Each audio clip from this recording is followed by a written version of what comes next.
Now we have this heading. On the basis of that, these are the questions जो आपके exam में आए हुए हैं. पहले थ्योरी कर लेते हैं, फिर क्वेश्चन की बात करेंगे. हेडिंग क्या है? VT graph, and with the help of that we have to find distance, that is S. तो VT ग्राफ क्या होता है?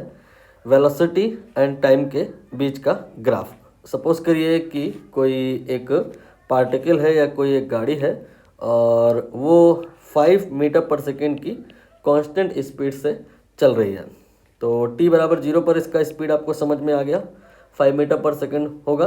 और t बराबर 2 पे जैसा कि मैंने कहा कांस्टेंट स्पीड से चल रही है, तो 2 सेकेंड बाद जो होगा स्पीड वो भी 5 मीटर पर सेकेंड ही होगा. एंड इस ड्यूरेशन में अगर कहा जाए कि इसने कितना डिस्टेंस कवर किया, तो इसके लिए जो फॉर्मूला होगा that will be speed multiplied by time. Speed here is 5 and time here is 2, so it will be 10. Quite easy. Now we represent the same scenario in graph. Graph will be VT graph. यहाँ पर t बराबर 0 पर आपने कहा कि जो v की value है वो 5 है, मतलब करस्पॉन्डिंग पॉइंट यहाँ से कुछ 5 यूनिट ऊपर होगा. ये पॉइंट हो गया इस पॉइंट A के करस्पॉन्डिंग, एंड पॉइंट B के करस्पॉन्डिंग टाइम जो होगा वो t इक्वल टू 2 होगा. एंड दैट टाइम जो स्पीड होगा वो अभी भी उतना ही होगा, मतलब हाइट ऑफ द पॉइंट जो होगा वो उतना ही होगा. ये A हो गया, ये B हो गया. एंड इस ड्यूरेशन में स्पीड इंक्रीज़ नहीं हुई है, डिक्रीज़ नहीं हुई है, तो ये VT ग्राफ आ गया. चूँकि यूनिफॉर्म स्पीड था, सो यहाँ पर VT ग्राफ इंक्रीजिंग नहीं है, कोई स्लोप नहीं है. और हमें अगर डिस्टेंस निकालना है तो निकाल तो हमने ऑलरेडी लिया है, बट ग्राफ में इसका क्या मीनिंग है. तो आपने बेसिकली किया क्या है, स्पीड लिया और टाइम लिया, दोनों को मल्टीप्लाई कर दिया. स्पीड कहाँ पे लिखा जाएगा? ये यहाँ पे लिखा जाएगा. मतलब यहाँ से लेकर के यहाँ तक की वैल्यू 5 है और यहाँ से लेकर के यहाँ तक की वैल्यू 2 है. तो 5 और 2 मल्टीप्लाई किया तो 10 आ गया. तो अब आपको बताना है कि VT ग्राफ में अगर हम चाहते हैं 5 और 2 मल्टीप्लाई हो जाए तो हमें निकालना क्या होगा. ये रेक्टेंगल का एरिया आपको याद होगा, ये होता है L इंटू बी. तो ये nothing but L into B ही हुआ है. तो रेक्टेंगल जो आप यहाँ पे देख रहे हैं, इसका जो अगर आप एरिया निकालेंगे तो वो 10 आएगा और वो डिस्टेंस को रिप्रेजेंट करेगा. तो इन शॉर्ट जो फाइनल रूल आया है वो ये है कि अगर कहीं VT ग्राफ आपको गिवन है और आप उसका अगर एरिया निकाल लें तो जो निकलेगा that will be distance, you can say S. ये बात यहाँ पर मैंने यूनिफॉर्म वेरिएशन के लिए लिया है, यूनिफॉर्म वेलोसिटी के लिए लिया है, बट वैलिड है for all kind of situation. And based on that we can approach this 2 question जो आपके एग्जाम में आए हुए हैं. रूल क्या है आई होप आप समझ गए होंगे. हमें एरिया निकालना होता है V और T के बीच के ग्राफ का, तो डिस्टेंस निकल आता है. क्वेश्चन देख लीजिए, हमें यहाँ डिस्टेंस निकालना है और V और T के बीच का ग्राफ दिया है, तो एरिया निकालना होगा. एरिया कहाँ से कहाँ तक का, इसके लिए टाइम देख लीजिए. क्वेश्चन में कह रहे हैं 30.5, तो 30.5 आई थिंक यहाँ पे कहीं होगा. मैं उस एरिया को एक काम करता हूँ, शेडेड कर देता हूँ, जो एक्चुअली हमें निकालना है.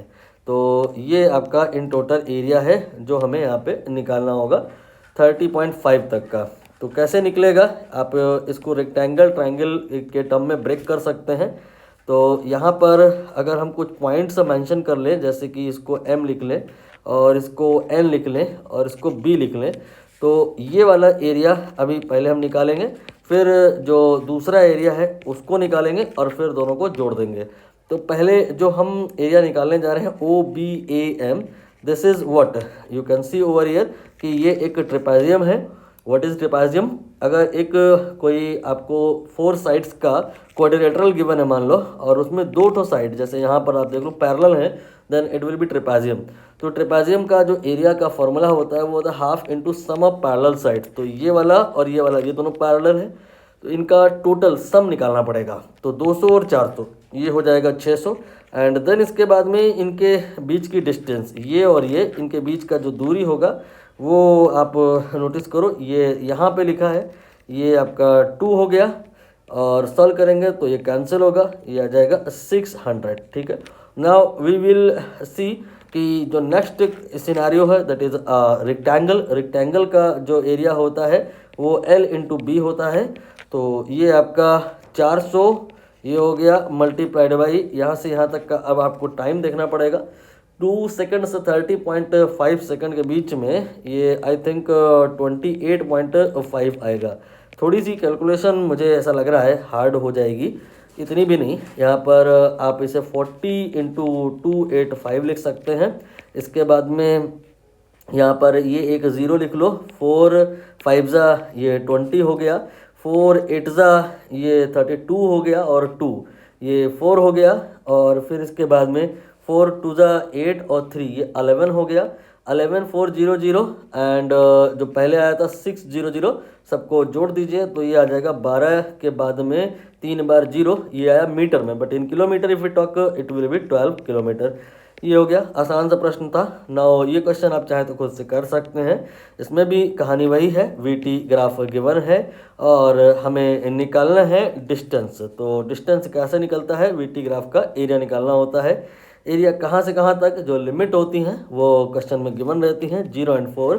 ये पूरा एरिया आपको निकालने का नीड नहीं है, 0 और 4।